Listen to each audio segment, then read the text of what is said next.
نون league کے ارکان پر Punjab assembly اجلاس میں شرکت پر پابندی کا کیس۔ عدالت نے نون لیگ کے 18 ارکان کو اسمبلی اجلاس میں شرکت کی اجازت دے دی۔ عدالت نے کہا کہ اگر ووٹنگ ہوئی تو نون لیگی ارکان حصہ لے سکتے ہیں۔ دوسری جانب وزیر اعلیٰ پنجاب پرویز الہی کو ایوان سے اعتماد کا ووٹ لینے میں چیلنج کا سامنا۔ ذرائع کے مطابق پرویز الہی کو اعتماد کے لیے 186 ارکان کے ووٹ درکار ہیں، جبکہ پنجاب میں حکومتی اتحاد کو 190 ارکان کی حمایت حاصل۔ دوسری جانب پنجاب میں اپوزیشن اتحاد کو بھی 180 ارکان کی حمایت حاصل ہے۔ تحریک انصاف نے قومی اسمبلی میں استعفوں کی تصدیق کے لیے حکمت عملی تیار کر لی۔ پی ٹی آئی ارکان اسمبلی کا جمعرات کو اسپیکر کے سامنے پیش ہونے کا فیصلہ۔ ذرائع کے مطابق ارکان اسمبلی اسپیکر راجہ پرویز اشرف کے روبرو مستعفی ہونے کی تصدیق کریں گے۔ پی ٹی آئی ارکان اسمبلی 22 دسمبر کو کے پی ہاؤس اسلام آباد میں جمع ہوں گے۔ ارکان ممکنہ طور پر شاہ محمود قریشی کی سربراہی میں اسپیکر کے سامنے پیش ہوں گے۔ عدم اعتماد کے بعد گورنر پنجاب نے وزیر اعلیٰ کو اعتماد کا ووٹ لینے کی بھی ہدایت کر دی۔ گورنر پنجاب کی جانب سے جاری مراسلے کے مطابق پنجاب اسمبلی کا اجلاس کل شام 4 بجے طلب کیا گیا ہے۔ مراسلے کے مطابق اجلاس میں وزیر اعلیٰ پنجاب اعتماد کا ووٹ لیں گے۔ مراسلے میں کہا گیا کہ وزیر اعلیٰ پنجاب پرویز الہی پارٹی صدر چودھری شجاعت حسین کا اعتماد کھو چکے ہیں۔ وزیر اعلیٰ کی جانب سے خیال احمد کو کابینہ میں شامل کرنے کے بعد مزید اختلافات واضح ہو گئے۔ پنجاب میں حکمران اتحاد کے اندر دراڑ کا تازہ ترین مظہر وزیر اعلیٰ سے تلخ کلامی کے بعد سردار حسنین بہادر دریشک کا کابینہ سے استعفیٰ دینا ہے۔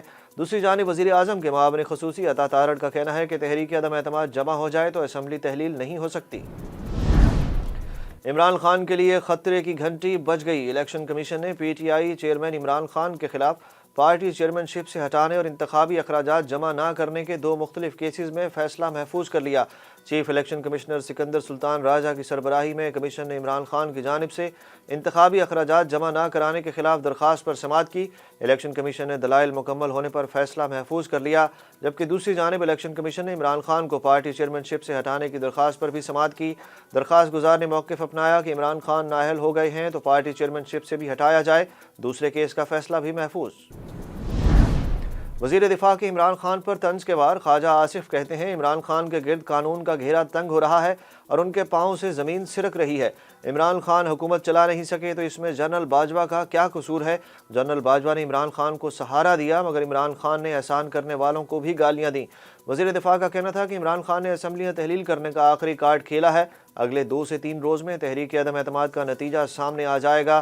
خواجہ آصف بولے مرشد نے وزیر اعظم کی سرپرستی میں کیا کیا گل کھلائے ہیں، عمران خان نے سیاسی اور اخلاقی اقدار کا پاس نہیں کیا۔ پنجاب کی سیاسی فضا میں رابطے تیز ہو گئے۔ وزیر اعظم شہباز شریف سے پاکستان پیپلز پارٹی کے شریک چیئرمین آصف علی زرداری کا ٹیلی فونک رابطہ۔ ذرائع کے مطابق دونوں رہنماؤں نے موجودہ سیاسی صورتحال پر تبادلہ خیال کیا اور پی ٹی آئی کے حمایت یافتہ وزیر اعلیٰ پرویز الہی کو ایوان سے اعتماد کا ووٹ نہ لینے دینے کے عزم کا اظہار کیا۔ دہشت گردوں سے مذاکرات ناکام ہونے پر بنوں میں سی ٹی ڈی کمپاؤنڈ کا قبضہ چھڑوانے کے لیے پاک فوج کا آپریشن شروع ہو گیا۔ سیکیورٹی ذرائع کے مطابق کمپاؤنڈ میں موجود 6 دہشت گردوں کو ہلاک کر دیا گیا۔ آپریشن شروع ہونے کے بعد بنوں کینٹ فائرنگ اور بم دھماکوں کی آوازوں سے گونج اٹھا۔ آپریشن میں ہلاکتوں کے خدشے کے باعث اسپتالوں میں ایمرجنسی نافذ کر دی گئی، جبکہ وفاقی وزیر برائے دفاع خواجہ آصف نے بتایا کہ سی ٹی ڈی کمپاؤنڈ میں 33 کے قریب دہشت گرد قید تھے۔ خیبر پختونخوا کی پوری حکومت زمان پارک میں بیٹھی ہے اور صوبے کا کوئی والی وارث نہیں۔ سی ٹی ڈی کے بجائے فوج نے معاملات ہاتھ میں لے لیے ہیں۔ سیاسی بے یقینی نے شیئرز بازار کو بھی گھیرے میں لے لیا۔ پاکستان اسٹاک ایکسچینج میں آج شدید مندی کا رجحان۔ اسٹاک مارکیٹ میں ایک وقت میں انڈیکس 809 پوائنٹس کی کمی کے بعد 40,161 کی سطح پر آ گیا۔ امریکہ نے پاکستان کو کالعدم جماعت تحریک طالبان پاکستان کے خلاف جنگ میں مدد کی پیشکش کرتے ہوئے کہا ہے کہ دہشت گردی کو شکست دینا دونوں ممالک کا مشترکہ مفاد ہے۔ امریکی محکمہ خارجہ کے ترجمان نیڈ پرائس نے بھارت اور پاکستان کو اپنے اختلافات کو دور کرنے میں بھی مدد کی پیشکش کرتے ہوئے کہا کہ دونوں ممالک عالمی شراکت دار ہیں اور امریکہ دونوں ممالک کے ساتھ اپنے تعلقات کو قدر سے دیکھتا ہے۔ انہوں نے کہا کہ شدت پسندوں کے خلاف کارروائی کے لیے پاکستان کی مدد کو تیار ہیں۔ وزیر خارجہ بلاول بھٹو کا کہنا ہے کہ بی جے پی لیڈر نے ان کے سر کی قیمت 2 کروڑ روپے لگائی ہے۔ امریکی ٹی وی کو دیے گئے انٹرویو میں بلاول بھٹو زرداری نے مودی کو گجرات کا قصائی کہنے کے اپنے بیان کا دفاع کیا اور کہا کہ بھارتی وزیر اعظم سے متعلق تاریخی حقیقت دہرائی ہے۔ مودی کی جماعت نے میرے سر کی قیمت لگا دی، جس سے ثابت ہوتا ہے کہ میں نے بھارتی وزیر اعظم کے بارے میں جو کہا وہ درست تھا۔ عالمی خبر رساں ادارے بلومبرگ سے گفتگو کرتے ہوئے بلاول بھٹو نے کہا کہ موجودہ صورتحال میں قبل از وقت انتخابات ملکی مفاد میں نہیں ہیں۔ عمران خان کا الیکشن کی بات کرنا انتہائی بدقسمتی ہے۔ ورلڈ بینک نے پاکستان کی مالی مدد کے لیے 1.6 ارب ڈالر کی منظوری دے دی۔ ورلڈ بینک کے بورڈ آف ایگزیکٹو ڈائریکٹرز کے اجلاس میں پاکستان کی مالی مدد کی منظوری دی گئی۔ عالمی بینک سندھ کے سیلاب متاثرہ علاقوں میں 5 منصوبوں کے لیے فنڈز دے گا، جس سے بحالی، مکانات کی تعمیر اور فصلوں کی پیداوار میں معاونت کی جائے گی۔ انگلینڈ نے پاکستان کو 70 سال میں پہلی بار ہوم گراؤنڈ پر ٹیسٹ سیریز میں 3-0 سے وائٹ واش کر دیا۔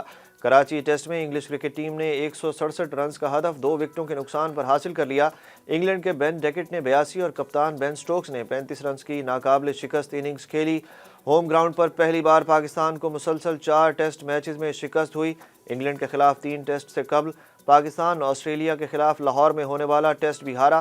پاکستان ہوم گراؤنڈ پر آخری بار 1960 میں ٹیسٹ سیریز 2-0 سے ہارا تھا۔ اور قومی کرکٹ ٹیم کے کپتان بابر اعظم نے انگلینڈ کے خلاف شکست کا ملبہ انجرڈ بالرز پر ڈال دیا۔ انگلینڈ کے خلاف کراچی ٹیسٹ میں شکست کے بعد کپتان بابر اعظم نے کہا کہ بطور کپتان بہت مایوس ہوں، فاسٹ بالرز کی فٹنس نہ ہونے کی وجہ سے سیریز ہارے۔ میں اپنی ٹیم کا دفاع کروں گا اور سیریز میں شکست کی ذمہ داری بطور کپتان لوں گا۔ بابر اعظم نے کہا کہ کسی بھی سینئر کھلاڑی کے لیے ٹیم واپسی کا دروازہ بند نہیں۔ دوسری جانب انگلینڈ کے کپتان بین سٹوکس کا کہنا ہے کہ ہم ٹیسٹ میچز میں بیٹنگ کا سٹائل تبدیلی کرنے کے پروسیس میں ہیں۔